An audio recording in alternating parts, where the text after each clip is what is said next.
자, 세월호 낙선 대상자들이 있었어요. 한번 볼까요? 몇 사람이나 낙선이 됐는지. 꼭 봐야 되나요? 자, 김범수 이게 극우라고 그랬었죠. 미래통합당 경기 용인청 아웃. 김용남 경기 미래통합당 경기 수원병 아웃. 이 명단들이요. 세월호 때 막말을 했거나 진상 규명을 반대했거나 사람들이에요. 김진태 아웃. 민경욱 아웃. 심재철 아웃. 안상수 아웃. 이정현 아웃. 정유섭 아웃. 조원진 아웃. 주동식 아웃. 주옥순 아웃. 차명진 아웃. 홍문종 아웃. 황교안 아웃. 그래서 지금 살아남은 게 하나, 둘, 셋, 넷, 5명. 5명 살아남았고요. 14명은 낙선했습니다. 어마어마한 적중률이죠, 이거. 자, 박수 한번 쳐. 이거는 진짜. 여러분 박수 쳐주세요. 이 명단에 나경원이 없는 게 신기하네. 세월에 대해서 언급을 안 했나? 했는데, 그러니까 나경원은 사실 자기한테 이익이 안 되면은 뭐 말 자체를 안 하잖아요. 근데 이번에 그 세월호 이 낙선 대상자 19인 중에서 이렇게 살아 돌아온 사람들이 공통점이 다 선수가 굉장히 높은 사람들이잖아요. 그러니까 그게 좀 마음이 많이 상하더라고요. 그 지역민들이 그러니까 도대체 어떤 지점에서 불안해하고 있는지, 그러니까 정치를 보면서 어떤 걸 중요하게 보는지는 충분히 이해가 되지만 그 사람들이 계속 정치를 그 지역에 간판을 내걸고 하면서 도대체 그 동네가 좋아지는 게 하나도 없는데 그런 공통점이 있는 사람들이거든요. 그런데도 계속 당선되는 거 보면 정말 사람들 마음을 어떻게 또 받아들여야 되나 하는 그런 고민이 있더라고요. 자, 뭐 이런 상황이고요. 어쨌건 저는 인과응보, 사필규정 여기 맞는다고 생각이 들고요. 남의 가슴에 피멍 들게 했으면 본인은 그만한 대가를 받는 거라고 생각합니다. 살아 돌아온 사람들은 뭐냐 하실 수 있죠. 살아 돌아온다고 해서 그게 뭐 영원히 이 사람들이 뭔가 권력을 누릴 거라고 생각하진 않아요. 다른 방식으로는 저는 처벌을 받는다 이렇게 생각해요. 이제 살아 돌아온 사람들이 어떻게 될지 제가 대충 이야기를 해보자면요. 이제 미래통합당이라는 그 조직이 다 날아가 버렸기 때문에 서로 이제 그 공간을 차지하려고 내부적인 완력 다툼이 굉장히 심할 거예요. 이 주둥이는 표준어입니다. 이 주둥이들이 서로 내부에서 자기들을 공격하는 데 사용이 될 거예요 아마. 굉장히 재밌는 모습을 우리에게 제공을 해주고 그 다음번쯤에 낙선을 할 거다 저는 그렇게 보고 있습니다. 그래요. 자, 그렇게 됐고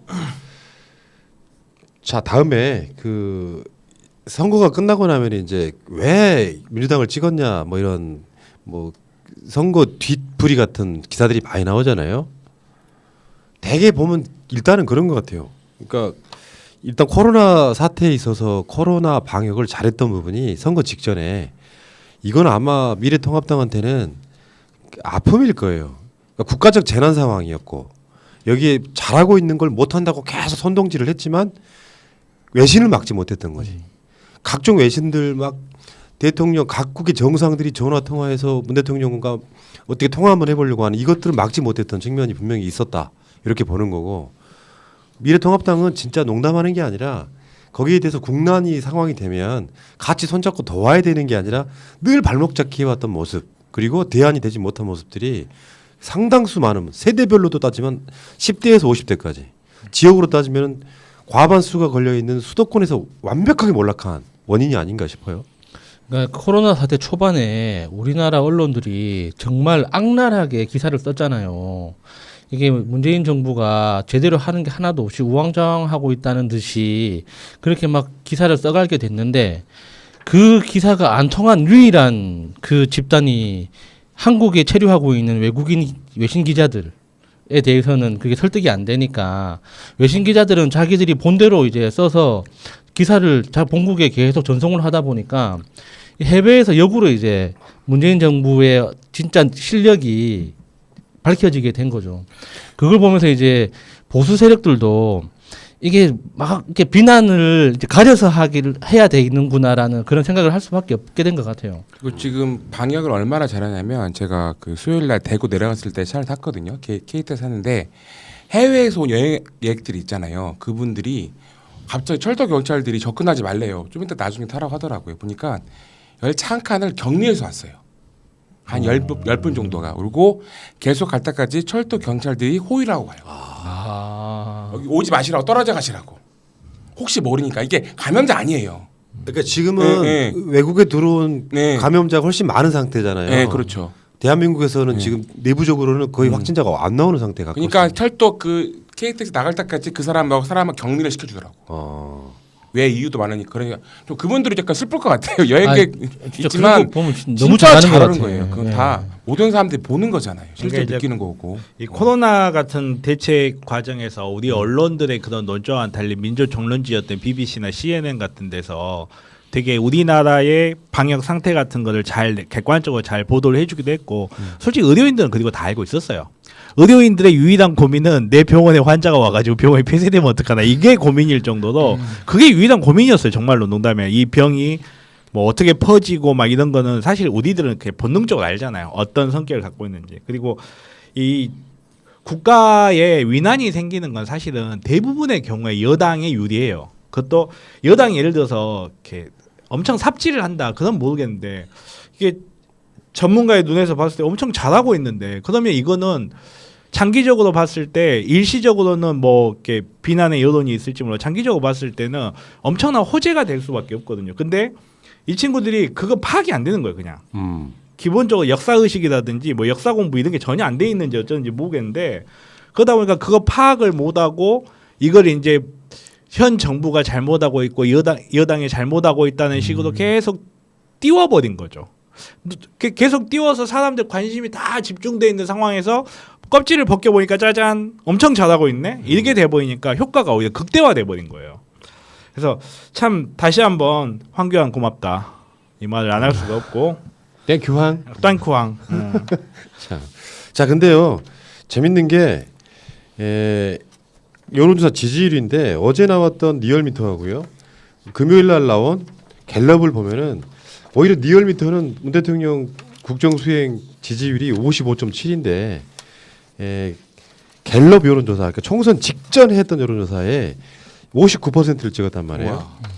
그러니까 지금 문 대통령 지지율이 60% 정도 되는 거잖아요. 300석 중에 딱 60%가 180석이에요. 그러니까 예. 이게 묘하게도 그렇게 겹치더라고. 물론 이거는 사실상 전국 대통령 지지율하고는 사실 상관이 없는 거예요. 지금 대구 경북에서도 부산 경남과 대구 경북에서도요. 대구 경북 50%, 부산 울산 경남에서도 56% 나오긴 했어요. 지금 긍정 평가가. 다만 문 대통령을 지지하지만 미래통합당을 찍은 분들이 그쪽에는 꽤 많았던 것뿐이고 60% 지지율이 묘하게도 국회 의석 딱 60%를 채워주더라. 신기하죠. 그러니까 그런 패턴이 2012년부터 나타나는데 그 이전 선거에서는 그런 매칭되는 숫자 패턴이 보이지는 않아요.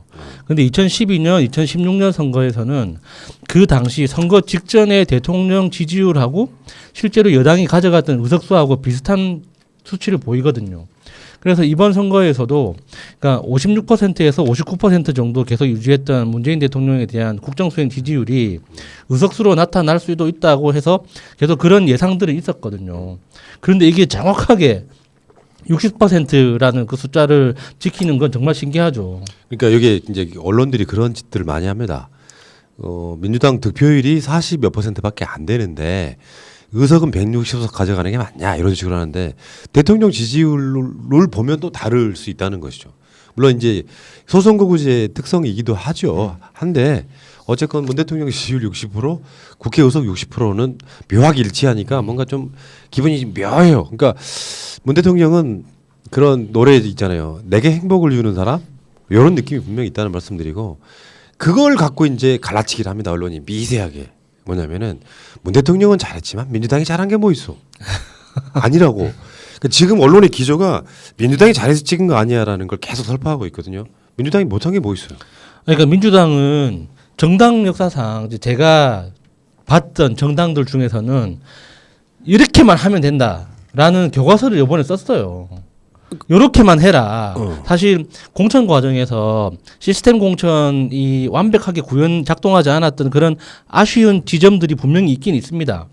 근데 전체적인 틀에서 봤을 때는 1년 전에 선거 1년 전에 미리 공천 룰 발표하고 여러 가지 제도 정비하면서 내부적으로 시스템 공천을 차근차근 준비해오고 선거까지 잡음 없이 진행된 건 엄청난 거거든요. 그런 내부 분란이 없었다는 것 자체가 엄청 잘했다는 거예요. 그런데 그게 민주당이 한 게 뭐 있냐니. 그 자체가 한 거 해낸 건데 그게. 이게 언론의 논조 자체가 정말 XX한 게, 그러니까 말 그대로 민주당이 득표율이 40%다 맞는 이야기일 수 있어요. 맞는 이야기인데 왜 승자 독식으로 다 먹었냐 이런 비난을 하는 게, 그걸 막아보자고 연동형 비례제를 이야기할 때는 거기에 대해서는 반대하고, 미통당에서 비례정당 만들 때는 찬양하고 물고 빨고 하다가 이제 와서 그런 이야기를 한다는 것도 되게 웃긴 거고. 근데 니네들 말대로 민주당이 못했다 치자. 그러면 도대체 민주당과 대척점에 있는 정당들은 뭘 했길래 도대체 이 모양이 됐는지도 한번 생각해봐야지. 그러니까 그 얼마나 못했다는 거야 도대체. 아니, 작년 4월부터 미통당은 아무것도 안 했어요. 한 것도 없고, 그래서 대구에서는 미통당 헬산집밖에 했다니까. 그러니까 이런 논리도 가능하죠. 문 대통령이 민주당이잖아요. 이 정부가 민주당 정부인 거예요. 정부 여당이란 말이야. 그러니까 문 대통령은 잘했는데 민주당은 못했다는 식의 갈라치기가 합당하지 않다고요. 공천을 한번 보세요. 미래통합당에 비하면 한 200번 잘했는데 왜 그걸 잘했다고 말을 안 해? 그러니까 늘상 그런 식인 것 같아. 언론들이 진짜 그 요즘에는 기러기를 넘어서 기덕이잖아. 네. 기덕이 그 정도 상황이 올 정도로 지금 대한민국의 언론들은 그런 식으로 못마땅히 하는 거 보면은 약간 좀 그 결들이 좀 없었으면 좋겠어. 잘한 건 잘했다고 해야 될 거 아니에요. 언론은 그런 자세를 절대 바꾸지 못할 거예요. 똥파리한테 똥 먹지 말라고 하면 어떡해요. 계속 먹겠지. 못 끊어요 그거. 못 끊고. 언론의 이런 교묘한 장난질이긴 한데, 사실 문재인 대통령님이 하고 있는 걸 잘 받아주고 문재인 대통령님의 공약했던 걸 실천할 수 있게 공천을 하는 것 자체가 엄청나게 잘한 거고, 그거 자체가 문재인 대통령님의 지지율에 숟가락 얹어도 되는 거예요. 근데 그걸 가지고 뭐 잘했니 못했니 하고 있으면 지들은 뭘 잘했길래. 지금 야당의 참패안에는 언론의 삽질이 어마어마한 공을 세웠어요. 근데 자기네들 반성은 전혀 없어. 자, 어쨌건 그렇습니다. 그냥 뭐 우리가 고개 끄덕끄덕하면서 민주당이 잘한 게 뭐 있냐? 물론 100% 마음에는 안 들겠지만 미래통합당에 비하면 공천이네 뭐네 엄청 잘했죠. 자, 그 이야기 여기까지 하겠습니다.